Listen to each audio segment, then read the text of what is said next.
Ko'rib turibsizlar, 0 to'liq qoqiladi. Undan keyin bortini tushirganmiz, ichkarida joyiga tashib ketganmiz. Batareykamiz chiqqan joyi 14 sm, yoniga 5 sm bo'lib turib, pardamiz ilinganida xalat qilmaslik uchun tepani 20 sm qilib o'tkazib ketganmiz. Patologimiz ko'rinishi esa mana shu holatda bo'ladi. Qalinligini esa 12 sm qilib turib tashlaganmiz.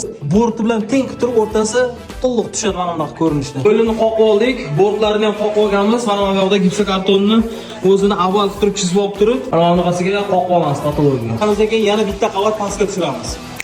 Hop, mana ko'rib turibsizlar, o'rta qavatini ham to'liq tushirib oldik. O'rtalar endi bu yerda malyar ishlarimiz sirasiz burchaklarini, lentalarni yoptirib olamiz. Bo'rt agar to'liq yopilgandan keyin buni shpaglovka qilish juda ham qiyin bo'ladi. Nolini to'liq shpaglovkasini tortib olamiz bortlarni yopishimizdan oldin. Reykani orasini archilab, lobzig orqali pastga avval qo'ygan gipsokartonni mana orqasiga qotiriladi. Endi buni bitta shpaglovkasini qo'ysak bo'ldi. Hoppa, mana ko'rib turibsizlar, ba'zi etapini to'liq qilib oldik o'rtalar. Agar o'xshagan bo'lsa, videoga bitta like bosib qo'yasizlar. Finishni etaplarni xudo xolasa tez kunda qo'yib boramiz. Reka bilan avval qilib bo'lmaydi deganlarga bu videoni jo'natib qo'ysanglar bo'ladi.